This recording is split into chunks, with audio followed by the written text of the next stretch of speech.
Alrighty. Hi, everyone. Thanks for joining us for this week's segment of the Watchlist. My name is Dan, and we have on my right, Jarron. We go ahead and we talk about, if you're just joining us for essentially the first time or haven't gone on or watched this before, we will go through and we will usually talk and discuss about films, movies, things that we have seen, upcoming movies that are coming out, things along that nature, and just essentially give our overall thoughts, opinions on the films, let you know if the films are worth going out and seeing at all.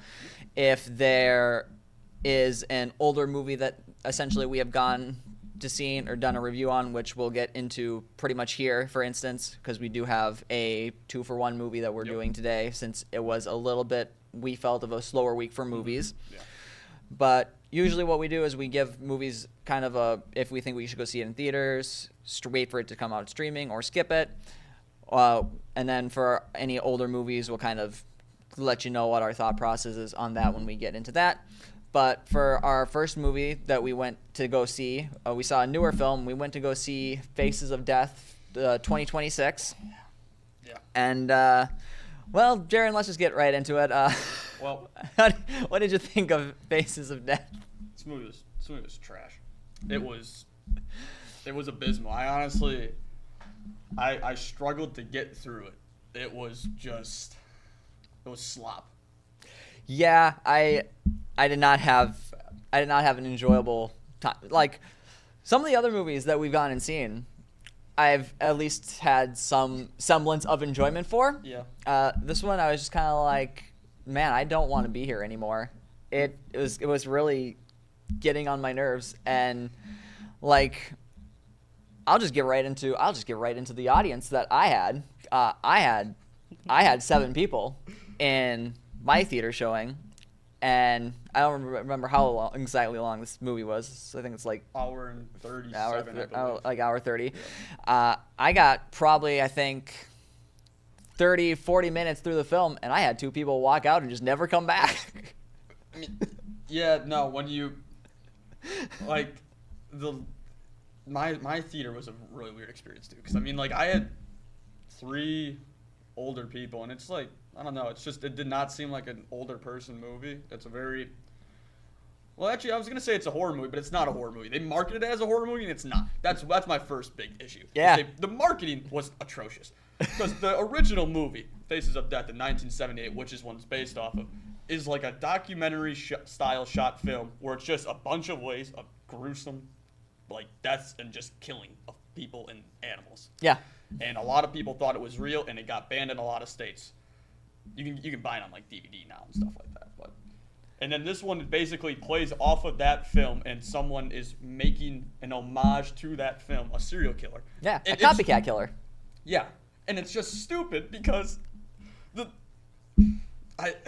all the good bits are at the beginning. Yeah, no, like all the interesting bits are within like the first 10-15 minutes of the film, and then it just kind of drags. Yeah, and nothing of real exciting substance happens. They like show the most gruesome and like, we'll say like the most horrific and like horror aspects of the film, like you said, in the first 30 minutes, and then after that, it turns into like a Dollar Tree version of Silence of the Lambs, with a little like a girl who thinks she's like white knighting for everybody, trying to find a serial killer, and then just ends up making things worse. Yes, she just makes things worse. And also, lead actress Barbie Ferreira.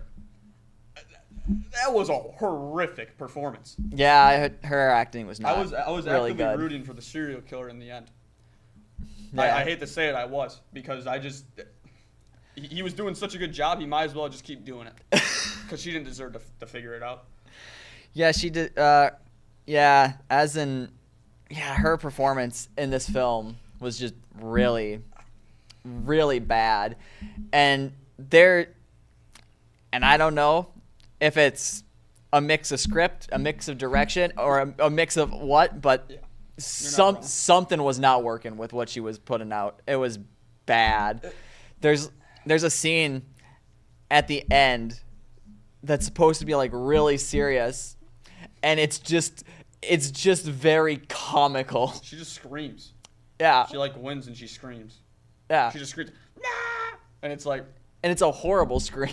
I laughed. It's like a very. I had two people in the theater look at me as I was laughing at it. Like, I'm like, just thought it was funny. Yeah.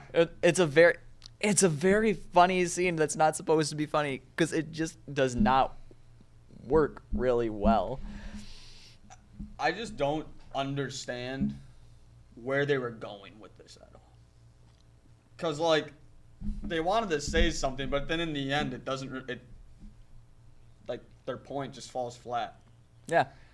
Like, yeah, people spend too much time on their phones. Yeah, we see some There was stuff. messed up stuff on your phone, desensitization, and then in the end, it just keeps going. Yeah, there was stuff in here that they could have expanded on with like the kind of message that they were trying to tell and done a much better movie. they could've. You have a copycat killer who's using essentially like social media, and you have people who are like traumatized from social media, and there's parts in here that are like breadcrumbs of like good bits, but they're very small breadcrumbs. No, I'll give you that. There were like, I mean, some of like, if you want to get nitpicky, like some of the lighting was good, right? It's some good lighting. I like the lighting of it. Some of the shots they used were fine. It just wasn't a good, like it wasn't. The plot was so just. It was just trash. Yeah. It wasn't good. This girl tries to like, she gets a job at a social media like monitoring place only because she herself got her friend killed doing social media. It's not gonna bring her back. Yeah. I don't. This movie was bad. It was. Yeah. There was no redeeming quality, sadly. Yeah. Basically, the plot for this film is this girl works for essentially a social media company, and she is essentially a moderator for it, where she watches videos. It's basically your movie discount off-brand TikTok. Yeah. That's basically what it is. And she monitors, and she essentially marks down videos that are seen as dangerous or promoting something that shouldn't promote, and then flags it, and then she starts coming across like the weird videos that are the copycats and thinks that they're fake, and it turns into this whole like she thinks she needs to like do something to put a stop to it, and it's a whole thing. And the way that she just goes about doing everything is very bad. It's probably the dumbest way you can go about things. Yeah, because here's the thing.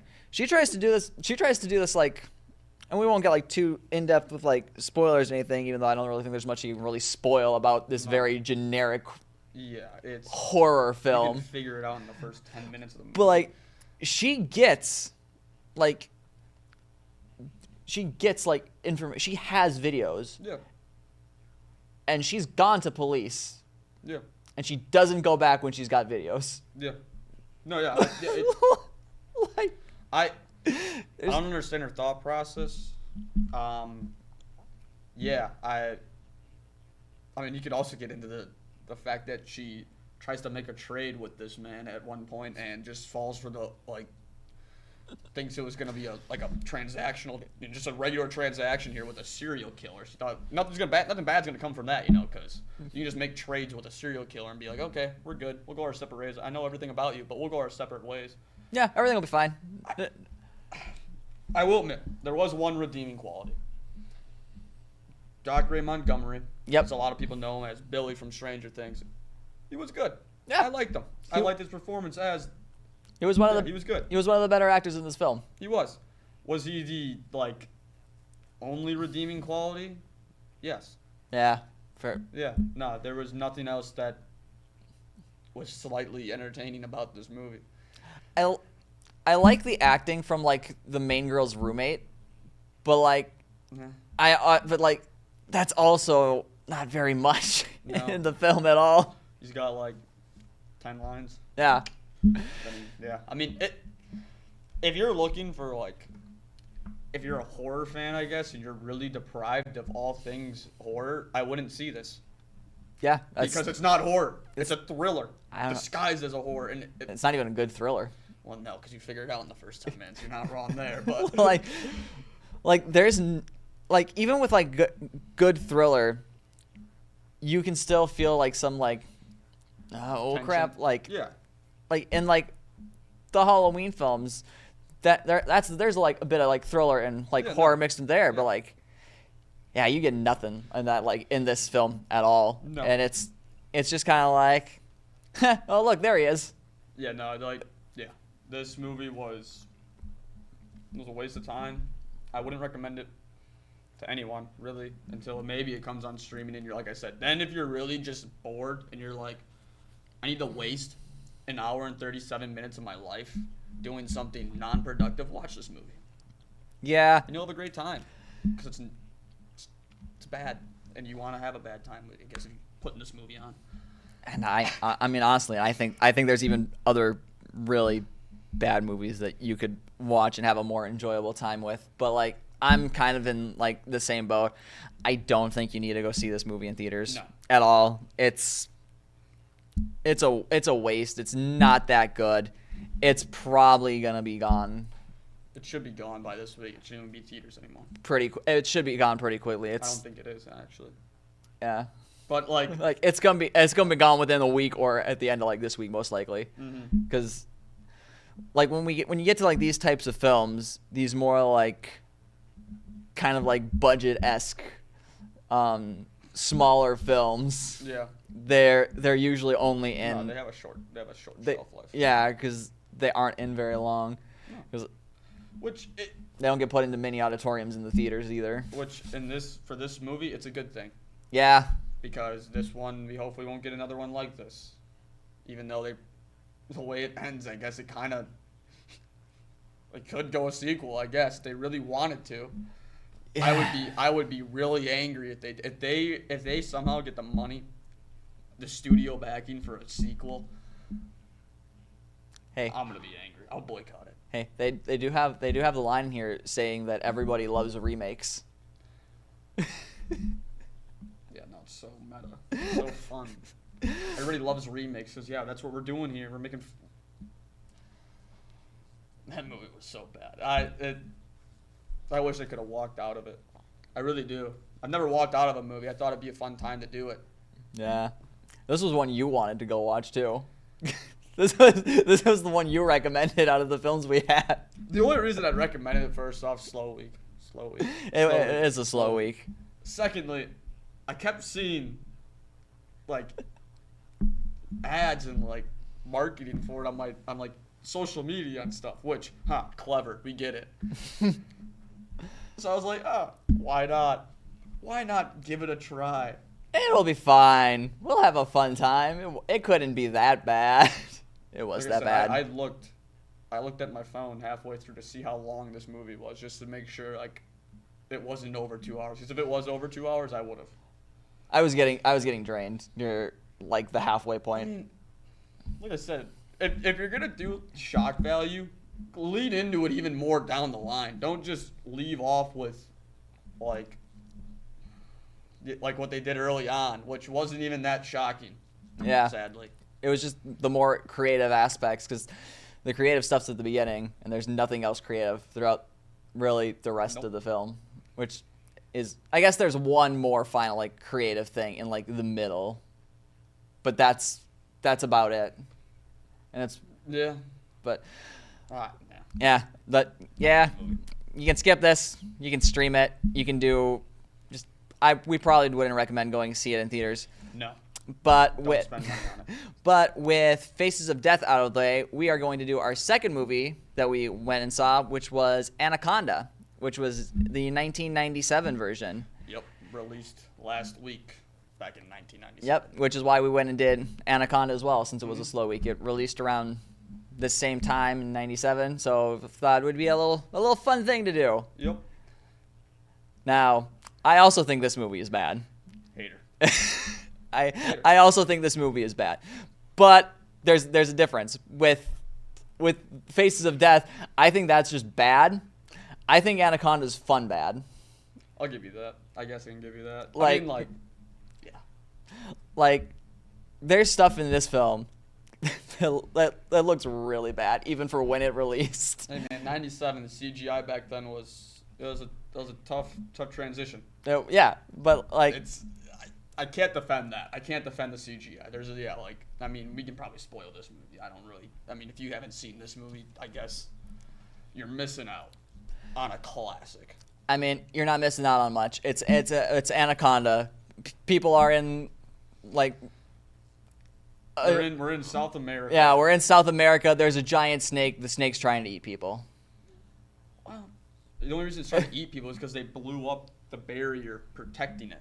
And then it came out, and then they went to the temple where it was having its babies. Like, there's reasons why this. Yeah. Because they're filming a documentary, and then humans get too close to nature. There's a lot of this movie's so deep with just lore and I love it. Let's not get crazy here. No, I am. Let's not. I am hyping it up a little too much. It's not that deep. No, it's not.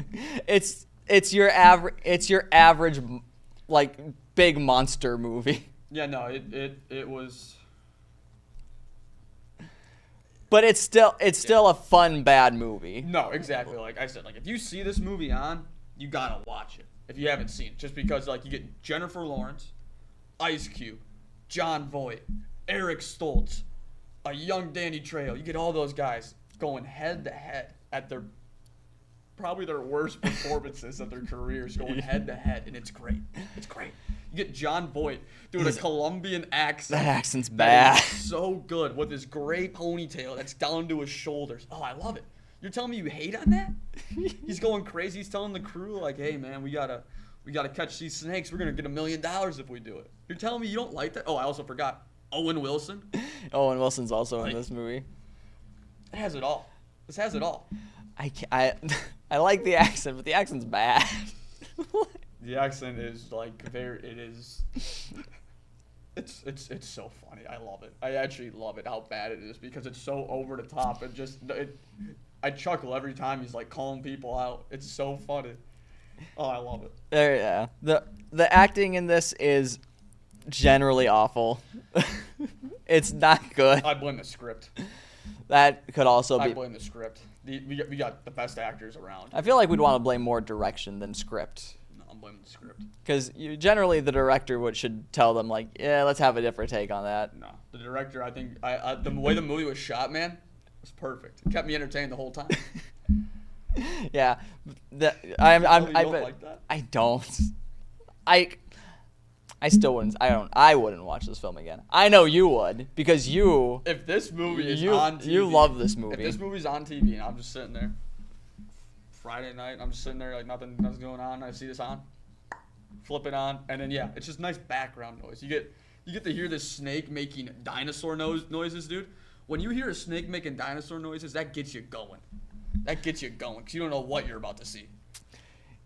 Yeah, that's. You just love this movie. It's so it's one of those movies that's so cheesy and so over the top. It's so good. That's why I love it. It is very cheesy. It is very much over the top. And that's why it's so good. It's not good. Yes, it is. It's a cult classic. There's a lot of movies that are cult classics that are still bad movies. I'd make the argument that this is a great movie. I know you would. Okay, would you go out and actively seek out to watch this movie, or are you only watching the movie if you're flipping through channels and you're like, ooh, Anaconda's on? If you're not actively going out of your way to watch this movie, I think your argument falls apart. You got me there. Exactly. Okay, yeah, no, I'm not going out of my way to see this movie. I'm not, okay? Because I've seen it 10 times already, so I don't need to go out of my way to watch it again. That being said, if it's on TV, I'm watching it. I'm watching it. See, I think I am the opposite. I'm not going out of my way to watch this, and I think the only way I'm watching it is if I'm flipping through TV, and if I see it, I'm going to be like, oh, I think that's Anaconda. I don't want to watch Anaconda. And I'm flipping through it more, and then if I'm like, man, there's really nothing else on, then I'll go back to Anaconda. I'm telling you, Dan. This movie is like a turn on. You turn this movie on alone just because of the fact you get Jon Voight, Jon Voight's performance in this movie alone and that accent, I could watch a movie centered around him hunting snakes, like he says he did growing up. He was a snake hunter. And I could watch a whole movie centered on that because he's just so compelling with that ponytail. What is with you in the ponytail? I don't know. You just see the long gray ponytail whipping as he's like moving quick. It's so funny. The gray thin ponytail that's just. Well, yeah. I mean, it doesn't work. He shouldn't have that. And that's what makes it so funny. Okay. I mean, people do very much have very thin ponytails. Also, he has like super speed at one point when he's like tied up and he jumps up and like gets his legs around the woman that's watching him's neck and chokes her out. I'm like, he jumps high off the ground too, like no legs like that. Like he's sitting and he's just whoop. I'm telling you, man, that alone right there. It's like, how did he learn that? What's his training? What's his background? I just want to know now. That scene made me do a double take because I was like, how the heck did that happen? Because it was just so quick. It was just like, whoop, and then I'm like, excuse me, what? He's quick like a snake. Yeah. When you hunt the snake so much, you learn their habits and you must adapt like a snake, I guess. What snakes do you know that jump? Got me there. There is a really creative scene that I will give this movie where they do have the inside of the snake as the snake's eating someone. Jon Voight's death, great death. You see him getting swallowed, and you see the whole opening up, and it reminds me. I don't know if you've seen this movie, Nope. I don't think I have seen Nope. It's Jordan Peele's last movie. I know of Nope, yeah. About the aliens. Yep. And there's a scene where they're inside the aliens getting like sucked up, and it's like that claustrophobic feeling, and it's like that same look. Oh, so good. I love that. Yeah. No, I do not like close and confined spaces, and seeing the snake made me very uncomfortable because of the tight enclosed spaces. And I'm just like, that's it's an anaconda. Constricts. Yeah. I'm like, that'd be a very unpleasant way to go. Oh yeah, no, just having the air like forced out of you and your lungs crushed, and then like as I think the tagline was like, they can't hear you scream when you have no air or something like that. I think I don't know. It was it's something because they show that the one dude, the captain Mateo, when he dies, he's like trying to scream and he's like getting crushed and like nothing's coming out. Yep. Because he has no air left. Yeah, like there's parts of this film that are good. Mm-hmm. No, yeah. I still say it's a bad movie though. Yeah, I can live with that. I guess I'm fine with it. I guess. I will say though, the one thing I always will give this movie, this like the practical snake, it doesn't look as good. No, there's some scenes with that snake. I love that they do practical because when you see it and you see it moving, it keeps you more in the movie. Oh yeah, no, practical stuff's great. Because then you see a CGI snake of Owen Wilson's body floating through the snake, and it's very, very bad CGI, and you're like, it's very off-putting. It's very just kind of like, oh, that does not look great. Yeah, no, it really takes you out of it. Yeah. I'm trying to think of what else there is in this movie. Oh. Jon Voight getting regurgitated back out and then winking at J-Lo. Yeah, gotta love that. That one was weird. Yeah, because he just comes out and he's just like, just randomly winks. Hey man, a muscle spasm, it happens. Yeah, like out of the two films that we went and saw this week, I would rather watch Anaconda again. 100%. If you're telling me I gotta watch Faces of Death or Anaconda, give me Anaconda 10 out of 10 times. Yeah. Faces of Death was a waste of time. Yeah, Faces of Death was boring and was bad. Anaconda's bad, but at least is an entertaining bad. No, yeah, exactly. Like that. Like I went in with like no expectations when I was watching Anaconda. And I was watching Anaconda and I was like, "Oh, this movie's bad." But you know what? At least I'm entertained. Yep, at least I'm having a fun bad time. No, and that's what matters. It's like, yeah, you're not watching Anaconda for the plot. You're watching it for how funny it is at points and the performances that are funny. The bad performances that are funny. No, Jon Voight's a great performance. I'm going to stick by that. Jon Voight's a great performance. He gave it his all, 110%. Should have been an Oscar. What about everyone else though? I'd make an argument. I think J-Lo is the weakest part. You get a better lead. This could be good. This could be good. Just saying. I'm just saying. It could be like a 60, like a 65 instead of like a 55. Like I get Jack Black and Paul Rudd. That movie, don't even get me started because that movie actually angered me. I watched that movie and it was so bad. But so you got our thoughts on Anaconda. You got our thoughts on Face of Death. Face of Death, you can skip. Anaconda, you can go out and see if you have a chance. But with that all being said, let's get into essentially our movies that are going to be releasing this week. Now, the movies that we got releasing this week, we have Lee Cronin's The Mummy. That's going to release on April 17th. We have Normal, which is releasing on April 17th as well. And Busboys, all of which are releasing on April 17th. So those will be the movies that we are going to be going out and seeing. And the movie that we'll be seeing is we're going to be going out and seeing Normal. So Normal will be one of the movies that we go out and see. I believe that film is supposed to take place in like Normal, Minnesota, which is one of the reasons why we're going out and actually seeing it.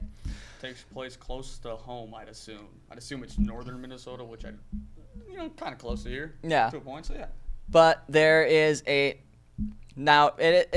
still a slower week, and we think the films are going to be big. There is one other one that we feel like we should have to go see, and we are going to go see Lee Cronin's The Mummy. I'm scared. Yeah, I'm not looking forward to that one. I don't like scary movies, man. And also, like, all the reviews I've been seeing, like, don't get me wrong, I think it's going to be a bad movie. I really do. I think it's going to be not that good. But people are saying it's very gruesome, and I don't know, like, I'm not a big, like, body horror guy. Yeah. They say it's very body horror heavy, and this is going to be, I'm a little worried. Yeah, I don't do good with the horror type aspects, especially like body horror. There are some scenes in the trailer for Lee Cronin's The Mummy that I'm already not looking forward to. They're, like peeling like I don't know what it's called, but it's like a linen, or like it's almost like snake skin, like the snakes shedding skin, like their little bandit. Yeah. It's gonna be a fun time. I don't know about that one. Oh, it's gonna be a great time. I'm gonna be uncomfortable. It's gonna be a great time. I'm gonna be uncomfortable in that. Because you're at the movies, and that's why it's a great time. But yeah, those will be what we're essentially going to be going through and looking at for the following week. If you're interested in any of those two films, we would like you to kind of stay tuned and kind of tune in for next week as we review those two films. Now, we won't always be doing essentially a 2-movie review necessarily. Mm-hmm. Right now, it's a bit easier for us to kind of do like 2 with there not like being a whole lot out, and a little bit easier for these plots we feel are going to be a little bit easier for us to kind of like get through pretty quickly. Oh yeah, no, they're not. We're not seeing none of the movies we're going to be seeing probably in the next couple weeks are like Oscar-worthy movies, right? Like we're not seeing the big ones yet. Yeah, that's later on in the year. I wouldn't even. Yeah, there's going to be bigger movies that we're going to be focusing on solely one at a time. Exactly. Yep. Honestly, probably pretty soon here. Yeah, I'd say probably Mandalorian, Grogu potentially. Mandalorian, Grogu's coming, and then there's a few others. But yeah, so if you guys are interested in seeing our thoughts on Normal and our thoughts on Lee Cronin's The Mummy, check us out next week. Otherwise, thanks for tuning into this episode of The Watchlist, and hope to see you guys next week.